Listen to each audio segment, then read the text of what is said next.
عشان عارف ان كل الناس عايزه تسافر تبني مستقبلها ومستقبل اولادها. النهارده بقى انا جاي اقول لك قصه سفر من اولها لاخرها. تابع معايا فارس الاسواق.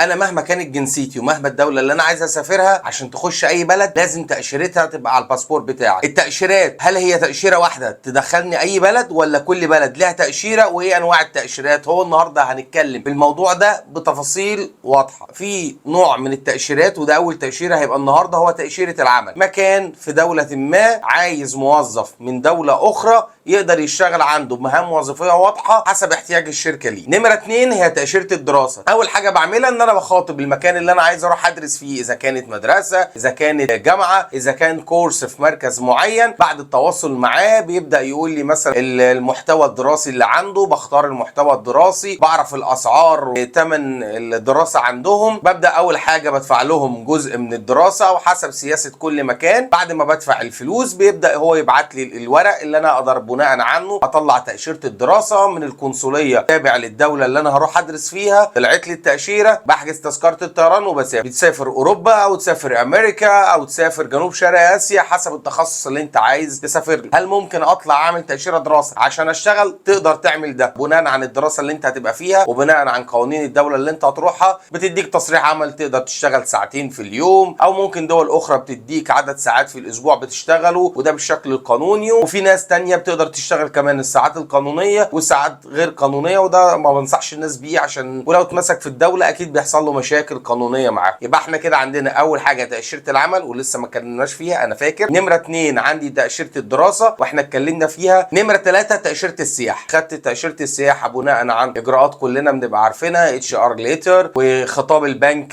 ب6 شهور حركه البنك بتاعتك. وبعض الدول بتطلب اشياء اخرى، في منها دول بتطلع الفيزا اونلاين، وفي دول لازم تروح تقدم في السفاره. ممكن اكون مصري بس مش عايش في مصر، عايش في دوله اخرى، فدي بتسهل عليا شويه اجراءات السفر السياحي. هل ممكن اشتغل بعد ما اطلع تاشيره السياحه؟ انت بتطلع تاشيره السياحه من اجل السياحه، ده المفروض ليها ميعاد خروج. تاشيره السياحه دول بتديها شهر، 45 يوم، ودول 3 شهور. وفي دوله زي امريكا تاشيره السياحه 6 شهور على السنه الواحده لمده 5 سنين. رحت المفروض التاشيره طالعه لي 3 شهور، انا رحت اتفسحت او رحت من اول يوم قررت اشتغل ومش راجع بلدي تاني. ايه اللي بيحصل؟ بتبدا تشتغل بشكل غير قانوني. طب هتقدر تعيش كده سنين؟ في ناس اوريدي بتقدر تعيش كده سنين بورق اسود زي ما بنقول. في ناس تانية بتعمل ايه؟ بيقول لك انا هشتغل والله بتاشيره السياحه بشكل غير قانوني لحد ما اقدر اجمع مبلغ من المال، فابدا اقدم على دراسه. بناء على الدراسه بيطلع لي شكل قانوني نوعا ما ان انا معايا اقامه دراسه، لو حد وقفني في الشارع اقدر اطلع الاقامه بتاعتي ان انا مقيم في الدوله بغرض الدراسه، وكمان بيطلع لك تصريح بالعمل. طب لو انا فضلت من غير دراسه، طبعا بيبقى عندك مشكله كبيره ان انت حتى الشارع، مش بس الشغل، انت حتى الشارع مش عارف تمشيه عشان اي حد من افراد الشرطه لو اشتبه فيك هيرحلك على طول. نتكلم على الجزء المهم بالنسبه لنا، هو تاشيره العمل. تاشيره العمل هي لها شكل واحد، هو جهه معينه بتبقى عايزه موظف من دوله بتعمل ايه؟ بتطلع عقد بشكل قانوني عندها من شركتها، موثق في وزاره الخارجيه التابعه للدوله اللي هي موجود فيها الشركه،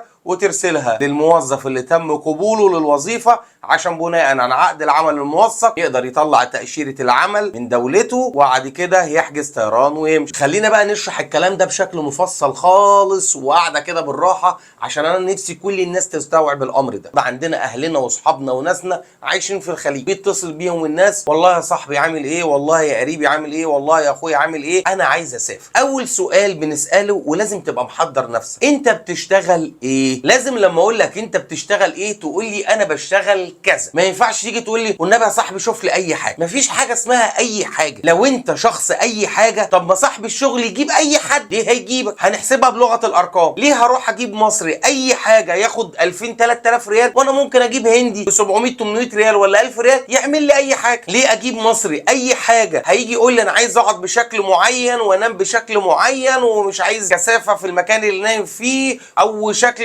المكان يكون كويس، عايز اخد اجازاتي بانتظام واخد كمان مرتب وتذاكر وخلافه، وانا ممكن اجيب هندي او بنجالي او باكستاني وياخد مبلغ نصه او ربع اللي ممكن انت تاخده ويشتغل لي اي حاجه. يبقى خلينا نتفق، انا عايز اسافر، اول حاجه لازم اعملها وبقولها لك بشكل واضح، لازم تكون شغال شغلانه معينه، عارف انت بتشتغل ايه. انا بشتغل محاسب، مدرس، مهندس، دكتور، مبيعات، تسويق، مخازن، عامل فني في اي تخصص، سواق، اي حاجه من المليون حاجه اللي موجوده في الدنيا اختارها تشتغلها. يبقى الاولى انا عارف بشتغل ايه. نخش نمره 2، انا كفاءتي في الشغلانه دي مبتدئ في الشغلانه ولا محترف بشكل كبير. طب دي بتفرق؟ بتفرق. مبتدئ في الشغلانه هضطر اقبل بعروض مش قويه من الناحيه الماليه عشان انا ما عنديش خبرات. ما هو هيجي يقيسني انا والله عندي خبرات ضعيفه جدا وواحد خبراته ضعيفه جدا زيي، او انا هاخد ريال وهو هياخد نص ريال، يبقى انا هاخد ابو نص ريال. ما انتوا المهارات واحده. لو انا مهاراتي ضعيفه في الشغلانه اللي انا اقرتها لنفسي، يبقى هبدا اعمل ايه؟ هبدا اتنازل في الاول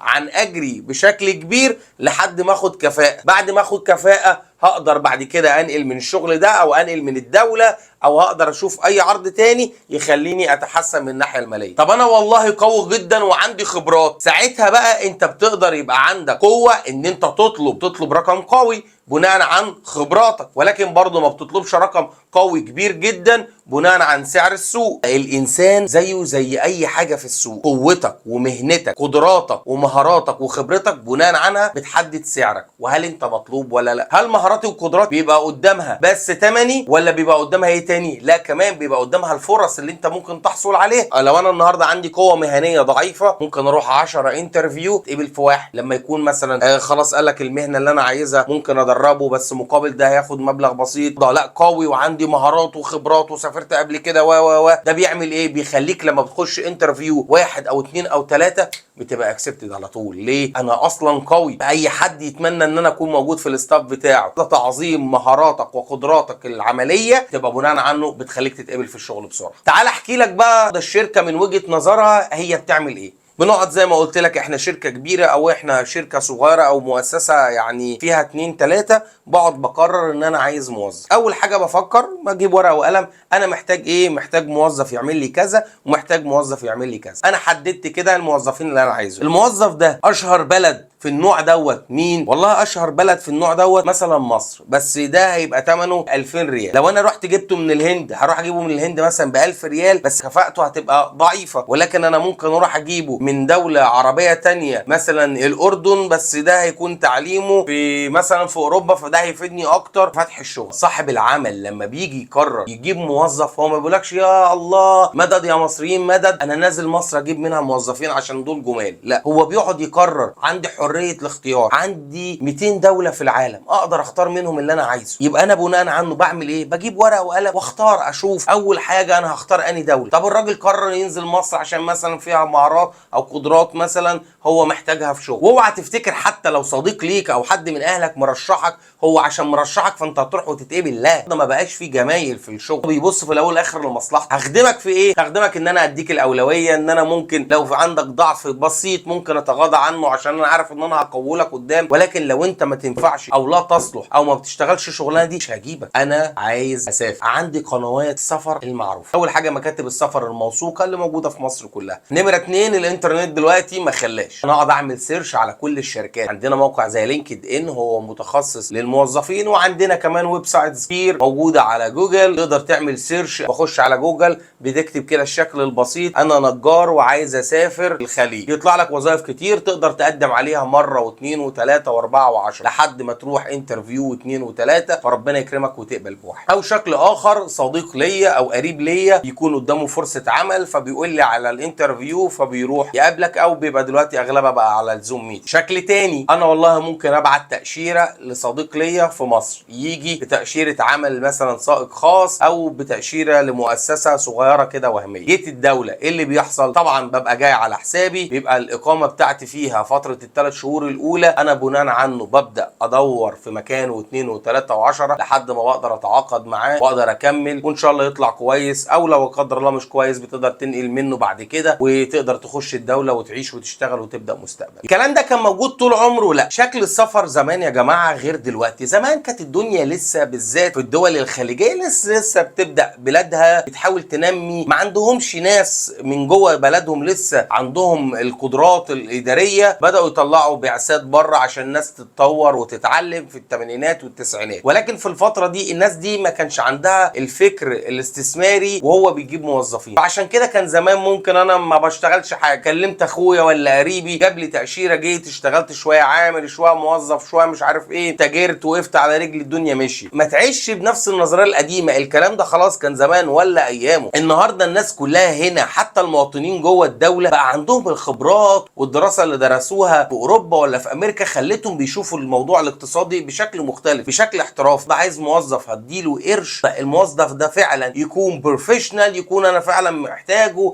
يكون سعره مش غالي، متوسط سعره في بلده مظبوط، هقارنه بدول اخرى لو جبته من دوله تانية لا هو افضل في سمات معينه، ده افضل في الفلوس، فانا بشوف مقارنه بينه وبين الدوله التانية بناء عنه باخد قراري لاني دوله وبناء عنه ببدا اختار. يبقى اول حاجه انت لازم تعملها كن مستعد للفرصه، ما تستناش الفرصه تجيلك. انا جاهز، مختار الكارير او مختار الشغلانه اللي انا خلاص قررت ان دي تبقى مستقبل حياتي، بحاول اشتغل واخد خبرات واروح شركات بنفس مجالي كبيره عشان اتقل نفسي بالخبرات، بعمل سي في وهو بالنسبه لك السيره الذاتيه او الباب او شهاده التعريف اللي بتخلي اي حد يشوفك او تخش الوظيفه بيه. السي في بتاعي انا على طول بعمل له ابديت باي شغلانه جديده او باي مهاره جديده انا كسبتها، عشان اول ما تجيلي الفرصه ما استناش اقعد اشوف مكان واعدل السي في بتاعي ولا الفورمه بتاعته ادمت لا تعالى نجدده، لا انت جاهز على طول. ما تبطلش سعي، اسعى في كل حته، ما تكلمهمش تقول له ابعت لي وهات لي، ابعت له السي في وقول له لو جات لك اي فرصه السي في بتاعي جاهز وانا عندي خبرات ومهارات، قدم على طريق الانترنت زي ما قلت لك وما تكلش ولا تتعب، قدم كل يوم، لف على المكاتب السفر وحاول تقدم السيفيهات بتاعتك لحد صدقني ما السعي ده اكيد هيجيب لك فرصه واثنين وثلاثه، هتبدا تروح انترفيو ومره تترفض ومره تتقبل بس العرض ما يعجبكش لحد ما تلاقي لقمه عيشك وفلوسك اللي مقدره انك ترزق بيها وهتجيلك الفرصه وان شاء الله تسافر.